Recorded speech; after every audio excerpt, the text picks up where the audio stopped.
Good afternoon. Thank you so much for joining for the reading of Neo and Nubia, the greatest of all. Very excited to share this children's book with you that I authored with my older brother. This book is it's a tribute to our kids, a tribute to melanated kids who need to understand their history, and not just the 400 years of history that we learn about over and over again, but the 200,000 years of African diaspora history that we're not taught in schools. And so this is the beginning of humanity that begins in Africa and tells the full story, the true story of our history. Thanks so much for joining.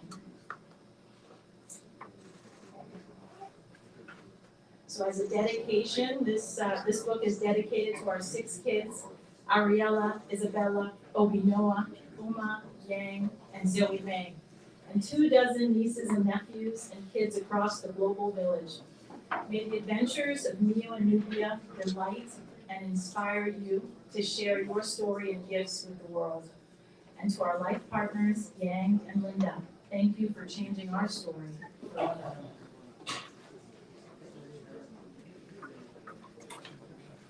And so it begins. Take that, fearlessly shouts Nubia as she readies her pillow to fight. Protected by cushions, Neo lets out a moo-ha-ha-ha laugh and stays out of sight. Twins by birth, 8.5 years old, but not quite identical. One boy, one girl, exceptionally bright and in every way unforgettable. Their grandpa, Nnamdi, a kid at heart, sneaks into the room, avoiding detection. Equipped with a pillow in each hand, he softly throws them with care and affection. One by one, the targets stumble, causing everyone to erupt in laughter. Children, it's time for dinner, their Nana's voice beckons thereafter. While cleaning, they tell Grandpa about their human origins history project. Nubia, shamelessly competitive, but still worried about the prospect. Neo recites rules and Nubia has questions as Grandpa Nnamdi listens. Where do we come from? Chimpanzees? Storks? Nubia asks as wide eyes listen.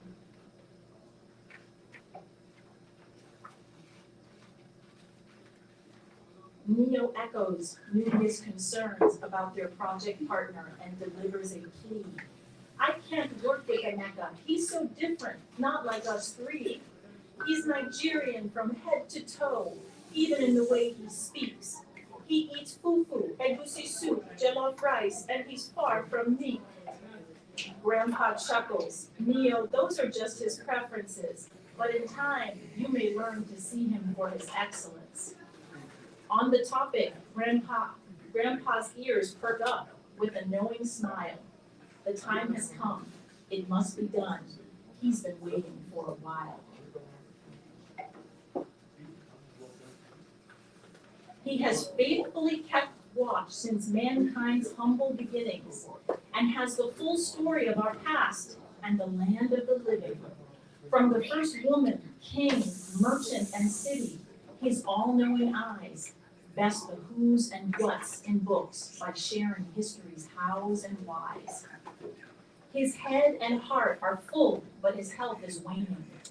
Griots like him are born, not made, yet still need training.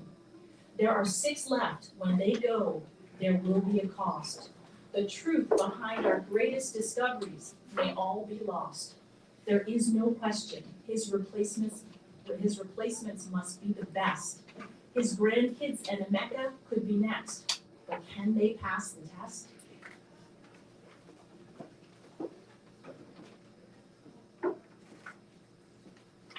With bellies full of warm supper, Grandpa Nnamdi decides it's time for a reading. The kids join him on his favorite chair as he opens an ancient scroll with this lead-in. Once upon a time reigned mitochondrial Eve. She lived long ago. Her story is hard to believe. She's our great-great-great-great-great-great-great-grandmother. Check her genes for the exact date. She is from Africa, Botswana, and made the number of humans grow. Neo and Nubia exchange proud glances and watch as Grandpa continues to flow. She had daughters, and her daughters had daughters, and who then had even more daughters, as the story goes, making us all her descendants, including you too. When you see Emeka, invite him over. You may have a lot in common too. Your project will work well, Grandpa says. Believe in it, and it will come true.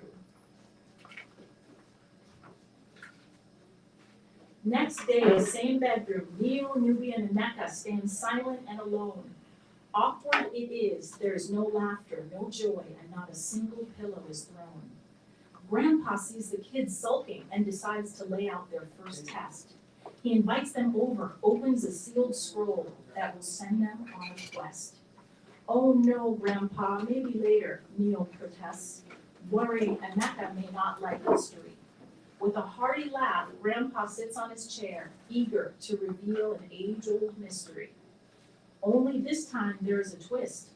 An ancient-looking leather notebook and a golden pen are carefully placed on the glass coffee table in front of them.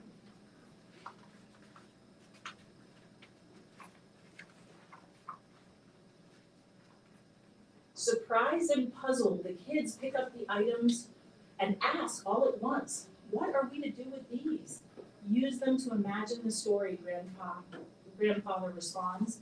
From the setting of the sun to the light breeze, our story begins hundreds of thousands of years ago on the continent of Africa, at a time when the lands were filled with colorful scenery and eloquent vernacular. And from wherever one stood, no matter how far or wide, you could see two big mountains whose peaks reached high into the skyline. Rumor has it, climb high enough up to the mountain valley, you will find the first Homo sapiens, which means humans, mankind. As the story continues, the room gets dimmer. For the first time, the notebook calls out with an otherworldly glimmer. Neo and Nubia and Emeka, enchanted by its glow, reach out.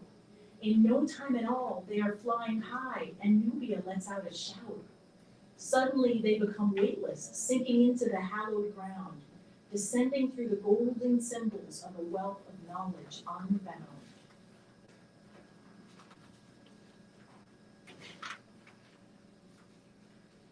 Neo, Nubia, and Emeka wake up in a strange, unknown location, scared and alone, surrounded by trees and dressed in early civilization clothing that seems freshly sewn. As the day breaks, they can see both beauty and danger lurking nearby.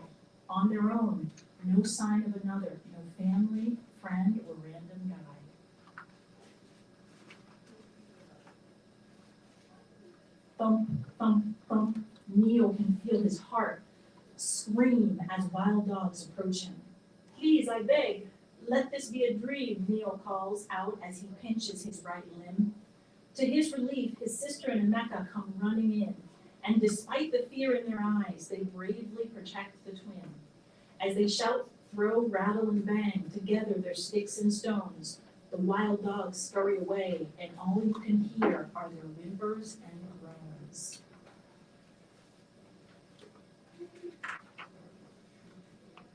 Rejoined at last, Neo and Nubia embrace and celebrate their newfound victory. Then Emeka spots two mountain peaks covered in clouds that are shimmering. Hey, let's walk towards the mountains, Emeka calls, confident, curious, and eager. No, we should stay here and wait for Grandpa, Neo refuses, a reluctant leader. Everyone knows that with elevation, you get inspiration, Emeka tells them straight.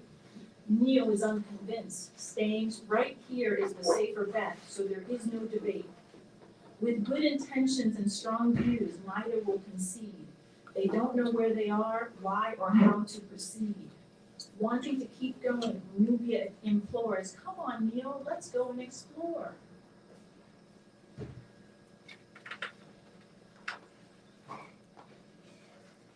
Emeka charges ahead, and Nubia marvels at all she sees. Neo, still hesitant to stray, detects a faint glow in the trees. He finds the same golden pen and notebook from Grandpa Nnamdi's last reading. When opened, he sees it's not blank inside. There's a message worth heeding. It says, no matter what happens in life, never stop journeying beyond your horizons. And with that, Neo runs after them, writing everything he feels and lays eyes on. They finally make it to the base, exhausted, hungry, and on the verge of collapse. Not far away, there's a bright-eyed little girl, full of life and lavish in leafy scraps. She offers the trio her hands, promising them a warm meal and a good night's sleep. Though they were unsure, their growling stomachs drive them to follow her up the mountain steep.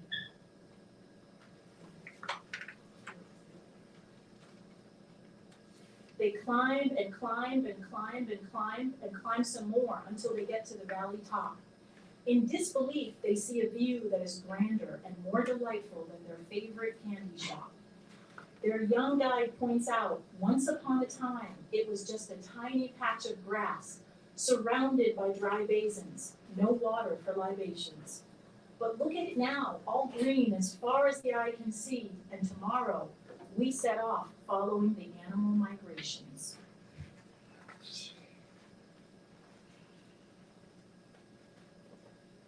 The girl shows them to the camp in the mountains. The atmosphere is dull and full of gloom.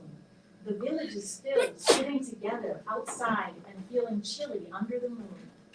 Joining the group, Neo notices his sisters shivering and asks their guide for something to shield them from the cold.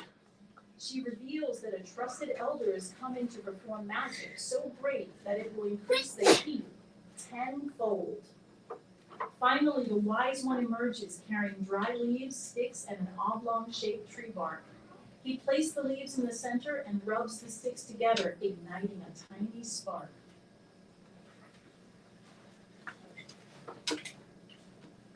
A great fire suddenly emerges, roars into the air. Neo, mesmerized, tries to draw the brilliant flames as they flare. Nubia dances with the light as it colors the skyline like pixie dust. Emeka smiles at the unique hue that the blaze gives everyone in its thrust. And as the fire moves, it delivers warmth, safety, and food. The kids relax, eat, laugh, meet people, and enjoy the mood.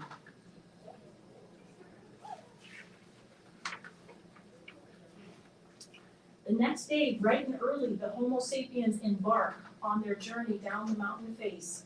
They carry fruits and berries, bundles of meat, sacks of water, and make sure to put out the fireplace. As the trio trails behind them, they are excited yet nervous to see more people. Some tall and broad, others short and loud, humble and wise, everyone looks quite regal. No matter how many people join the troop, there is no quarrel or spite. All do their best to help and play their part to increase their collective might.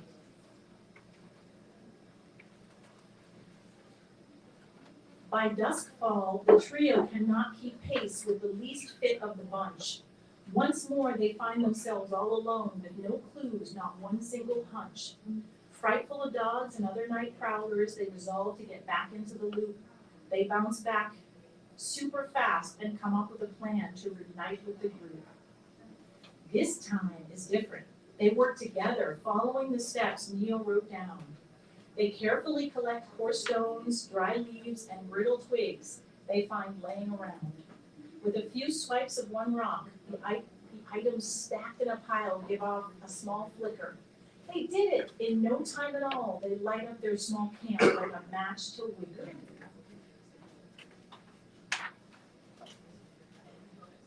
Starting a fire to ward off creepy crawlies and all sorts of scary things guides them through the night. Neo and Nubia and Emeka set forth to catch up with the rest at the crack of daylight. And before their eyes is a sea of bright blue sparkling water with a bridge that connects the land. the Homo sapiens began to cross, confident and united forever as a mitochondrial band. Emeka closes his eyes and holds her hand tight, exclaiming, "Wait, how do you know what is out there will not hurt us?" The faithful village girl takes a step forward and looks back. Her voice is full of hope, abundance, and kindness. We don't, and we will never know unless we keep journeying beyond our horizons. So join me, hand in hand. Neil, Nubia, and Emeka step onto the bridge with hearts full of glee and courage. Suddenly, the notebook begins to glow, and a cool breeze pulls the trio out of the first world. Neil shouts out, "Thank you for everything. What is your name?" as they are swept up in a swirl. With an eternal twinkle in her eyes, the young girl calls out, "My name is Eve." And with that, they land in a heap on the floor of their grandpa's house and cannot believe that their adventure was not a fantasy, a vision, or unreal. And yet their writing pad is jam-packed with the details, the whole deal. The next day, the trio stands proudly in front of their history class. They speak with passion and purpose in unison about our shared past. They now know how it began, who gave birth to us all, and settled in the Middle East, Australia, Asia, Europe, and America. Today, we three will present on the first humans, the chemistry of fire, and the greatest walk out of Africa. Thank you so much.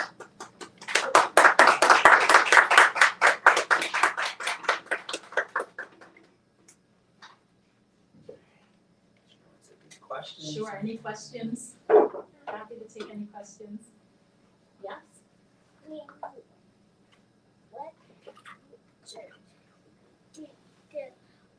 do the people in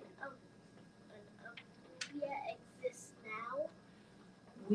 That's a great question. Do the people in Nubia exist now? Well, we are their descendants. We are their descendants. They began in Africa, and humanity began in Africa. So people left Africa, they migrated, and they went to different parts of the world, and they populated all of the 7 continents of the world, including the continent that you live in, which is North America. And so we're all their descendants. Great question. Any other questions? Oh, yes. Any questions? Yes? Was the book written for a particular grade level? Yes, great question. Yes, this book was written for ages 5 through 10 and their families. So one of the things I was talking about at the beginning is in grade school, in the primary schools, the first experience that all kids get of this concept of race and identity is a discussion of slavery and civil rights. And I think it's the wrong place to start the conversation. I think the right place to start the conversation is in Africa, where we all come from. So to help people understand where all humanity began, so that people understand our shared past and common context, so that as we move into later parts of history, they understand the breadth of legacy that they come from and the contributions that their ancestors have made, way outside of the context of the 400 years that we spend a lot of time talking about now. So, go ahead. Let me follow up that question. Yes, please. Would you say the first conversation that children have with understanding the construct of race is discussions about Slavery and civil rights. So at home, they're learning about Africa and they're learning about our history and diaspora. But in schools, the first thing they learn about, unfortunately in schools, is that during MLK Day, the celebration of MLK's, our shared humanity, is not a celebration of where we all began and how we all started, but it's a discussion of slavery and civil rights. from Yes, please. my experience and from my professional and personal experience, which over 30 years, Yes. the first conversation about race with children is when you teach them color, primary color.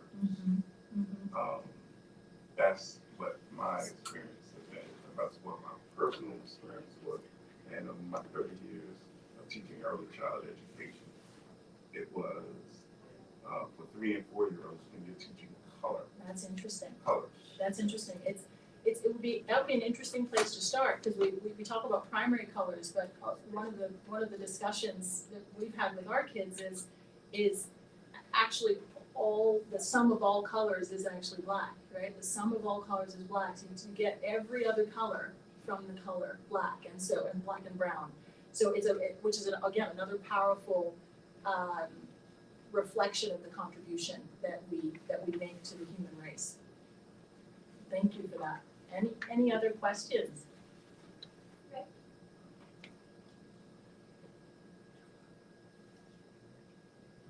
Well, thanks so much for listening. Really appreciate it.